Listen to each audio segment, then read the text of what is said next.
there's many things between Republicans and Democrats that we all agree on as far as policies, but most of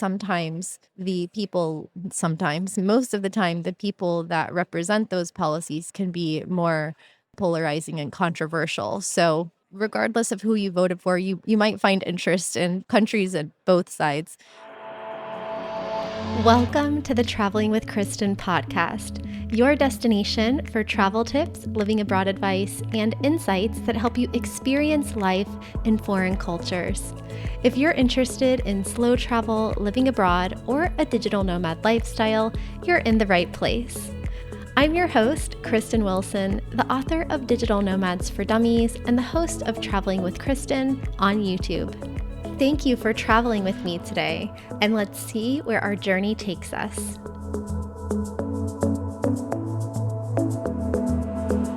Hey there, Kristin Wilson from Traveling with Kristin here, and welcome to episode 274 of the Traveling with Kristin podcast. I am recording live today from FinCon 2024 in Atlanta, Georgia, and big shout out to llcattorney.com for setting up this podcast recording booth. So if you're looking for a lawyer to help if you're a freelancer or entrepreneur, then definitely check them out. Not sponsored, just wanted to give them a shout out. So I just got back from an amazing trip, a little vacation to Belgium for the week, and it was so nice to be back in Europe. I got perfect weather. It was so mild. It didn't rain at all, which is so surprising for this time of year. Maybe it's climate change, who knows? But I had a lot of fun. I went to Brussels. I went to Ostend, which is a beach town on the north coast.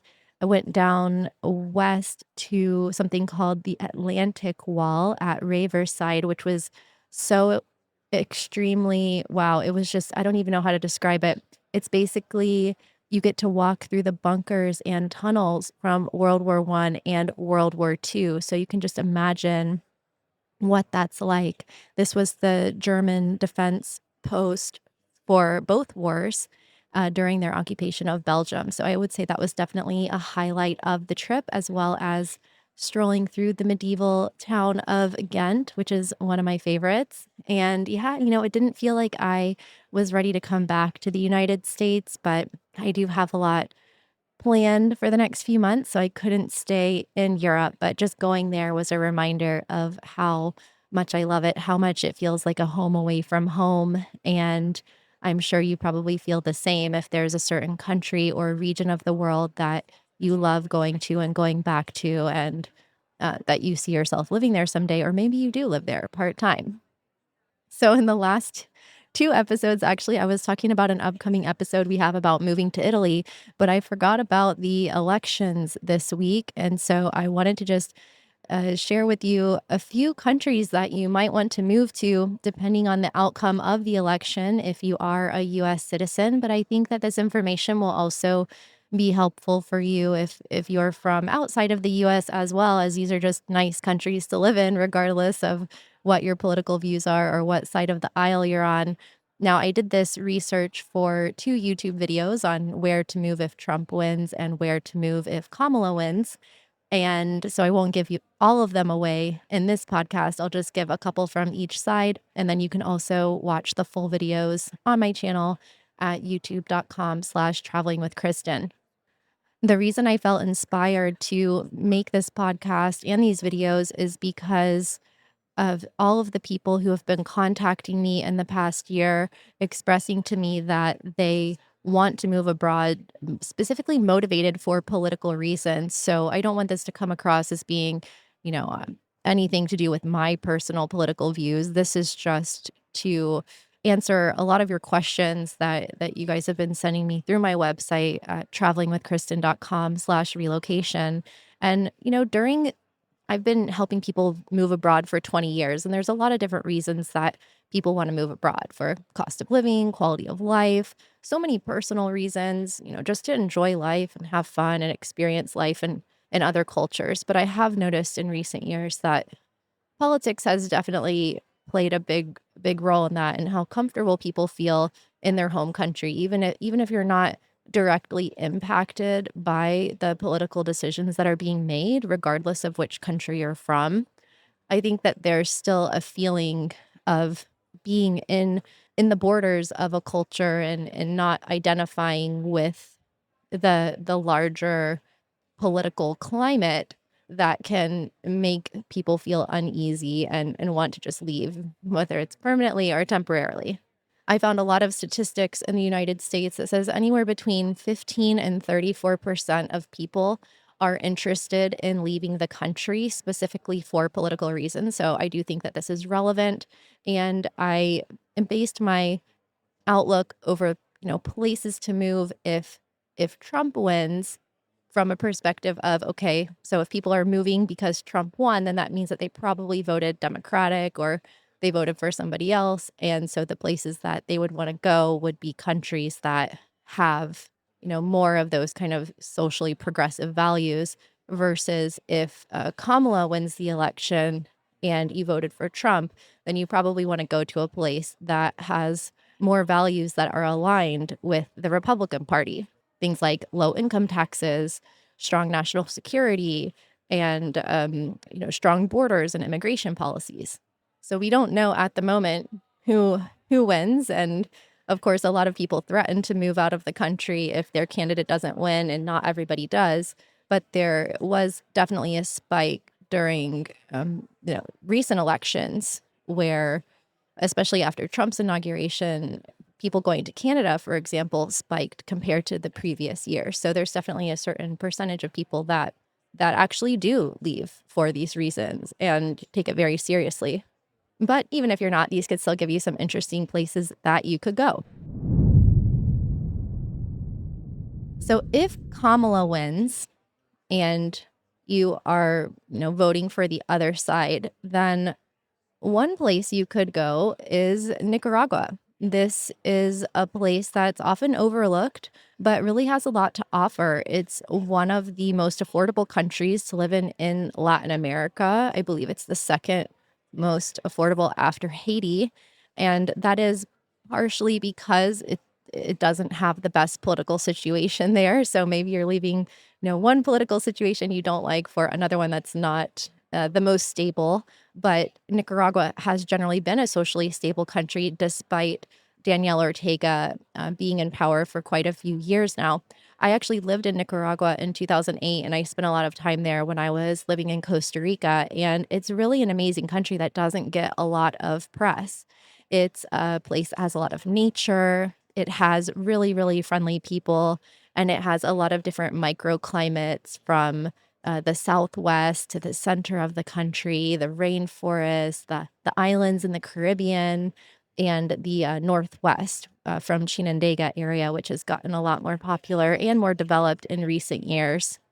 Nicaragua also has extremely affordable medical care and largely English-speaking doctors. I remember when I got an ear infection there once, my receipt for the prescription that I got was for 1 cent when I converted it to US currency. I thought there was a mistake, but it was basically free.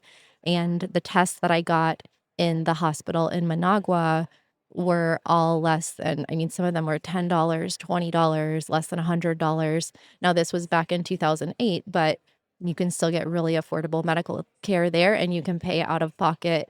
And it is more of a, socially conservative country.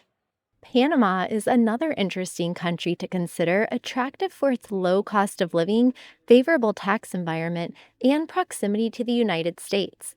The U.S. is one of 50 countries that have friendly relations with Panama, with an estimated 25 to 30,000 U.S. citizens living there.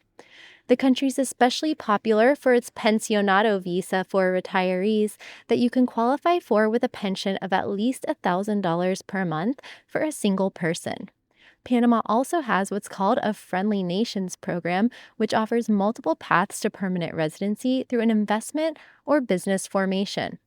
If you're not ready to apply for residency, U.S. citizens can stay in Panama for up to 180 days with a valid passport.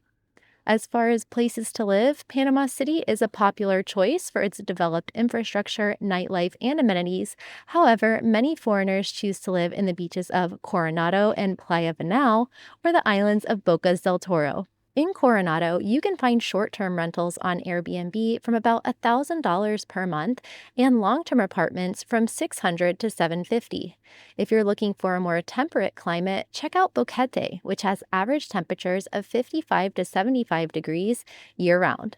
Panama's dollarized economy, well established banking sector, and strong privacy laws add to its allure.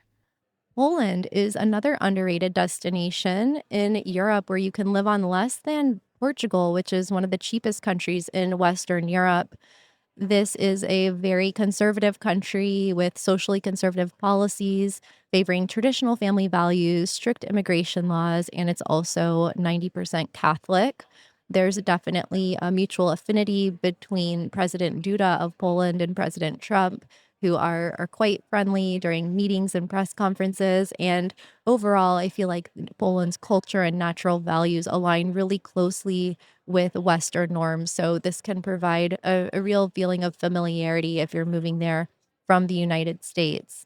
Krakow is the place that I spent the most time, and it's a nice place for history, nightlife. There's also a lot of World War II culture, museums, galleries, neighborhoods, things like that to explore. And then you're really well connected by train to the rest of Poland and also the rest of Europe. And the cost of living is quite low there. I was staying there on around $1,500 to $2,000 per month with my Airbnb, but I think if you live there long term, you can definitely get your costs lower. Bulgaria is another interesting option located in Eastern Europe on the Black Sea, also very close to Romania, Serbia, Greece, and Turkey. Bulgaria is known for having low taxes. They have a 15% flat tax, a personal and business tax. They have conservative social policies and a real focus on national sovereignty. But it's also a place that offers a great quality of life. You have hiking in the spring and summer, you have the beaches of Varna and Sunny Beach. And then in the winter, the town of Bansko is one of the best ski resorts in the region. And people go there from Greece, from Turkey, from North Macedonia, from all over Eastern Europe, Asia, and Africa. A lot of European digital nomads and expats move to Bulgaria to get residency there and lower their taxes, basically change their tax domicile from high tax European countries to a low tax European country like Bulgaria.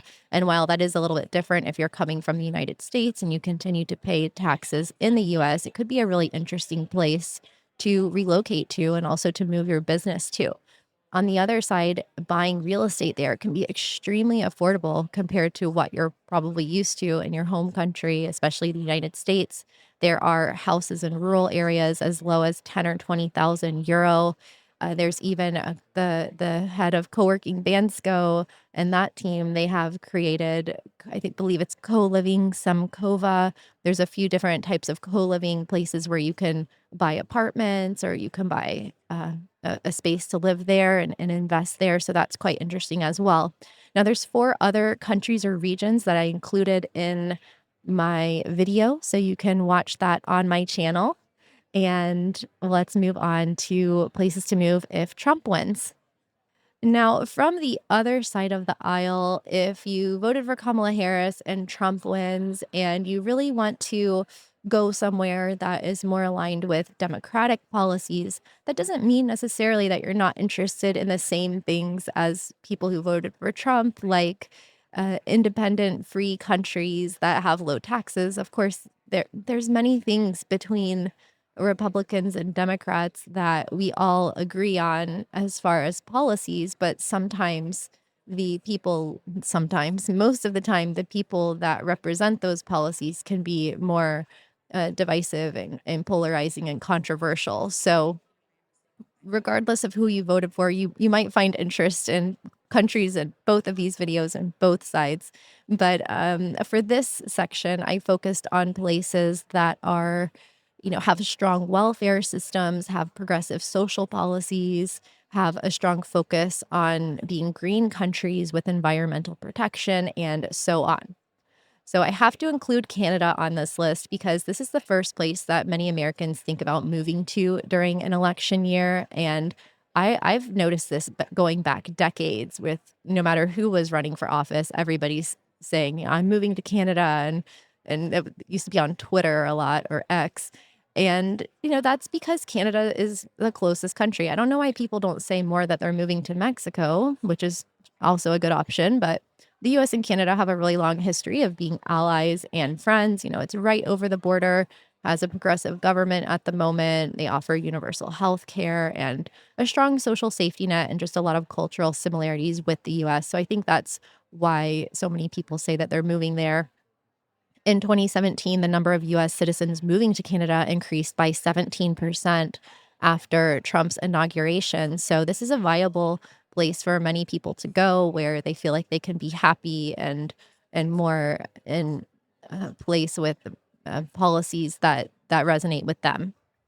Now, of course, Canada is not perfect, and neither is any country.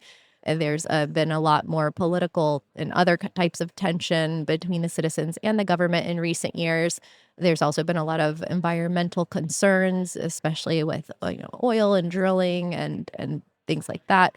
But Canada, does offer a high quality of life. There's a lot of different long-term immigration programs that you could look into, such as startup visas for entrepreneurs. They also have a study permit that's quite straightforward to get if you're thinking of going back to school or if you're young enough that you're starting school or you're switching schools. And if you have a very strong skill in medical or technology fields, you could qualify for the federal skilled worker program.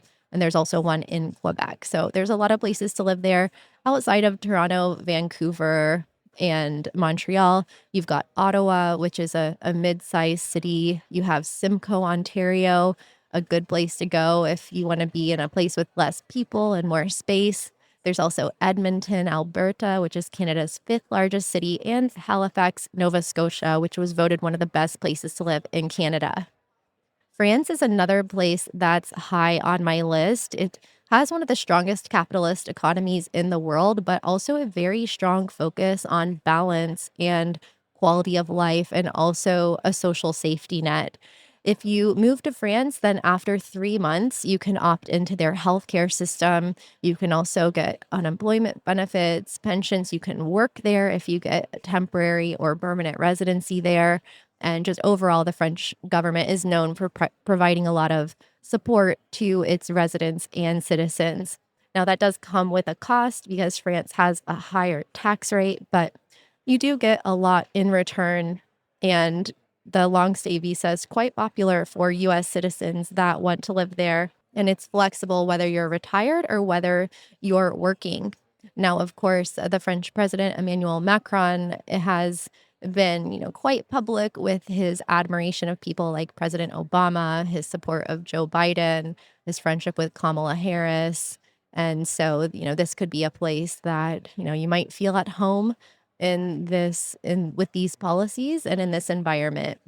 Germany is another country that's a strong welfare state, and the former and current chancellors, both Angela Merkel and Olaf Scholz, were close allies of President Obama and President Biden. Germany, it's not the most exotic place to move if you're looking for beaches and things like that, but there is a coastline there. And, places like Rostock, Germany have a very high quality of life, as well as Munich, Hamburg, Berlin is such a cool city as well.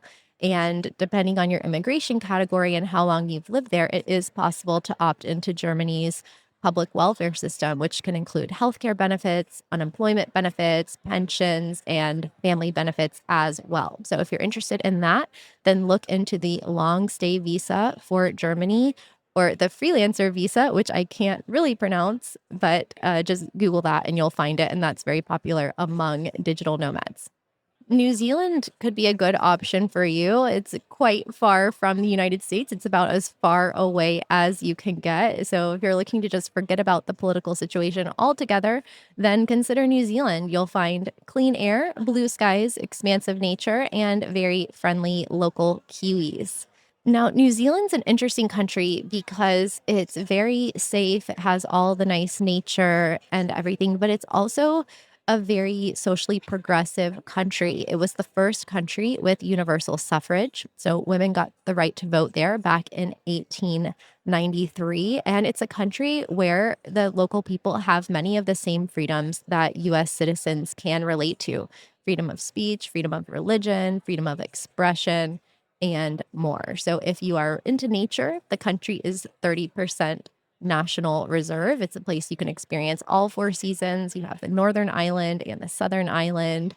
Great place for hiking, trekking, surfing, skiing, snowboarding, and a place with not so many people. If you're looking for larger cities, you could look at places like Auckland and Wellington, but there's also a lot of smaller towns and villages like Dunedin and Queenstown.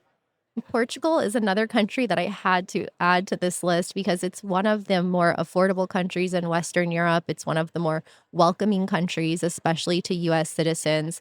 There are at least 10 or 15,000 US citizens living in Portugal permanently or with residency, but there's also probably many, many more, tens of thousands more who are digital nomads or tourists that are slow traveling through Portugal. So this is a place with a high quality of life, very safe, and a place that people tend to feel at home. It's quite easy to integrate with the community there because the Portuguese people are quite nice, and English is spoken in a lot of the more popular areas, especially around Lisbon, the Algarve, Porto, the Silver Coast, where you can likely run into a few other expats and especially people from the US.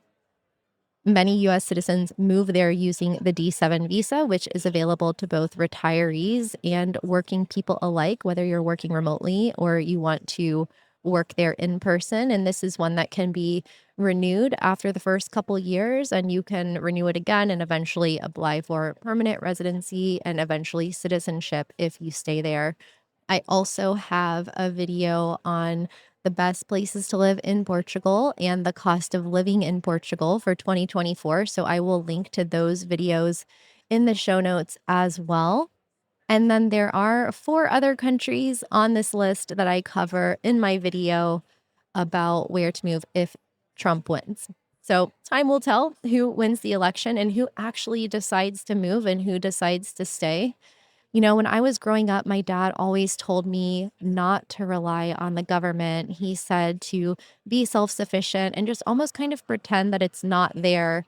And as far as your dependency on government programs, he said to create your own social safety net, as it were. And if you do end up getting help from the government, that's great. And if not, then you're still prepared. And I'm really glad that he told me that because I feel like the media perspective that we are shown on a regular basis is to be very cognizant and dependent on what the government's policies are and how they are affecting us. And I don't know what the right answer is. I just remember from being a little kid that I always had this outlook of like, the government's not going to help me, so I need to help myself for better or worse. And that's been my outlook ever since. But of course, when I go to Europe and talk to people who get, free education and free healthcare and free government services and all other sorts of things, free maternity leave and things that they're paying for through their taxes, but that they're actually getting back,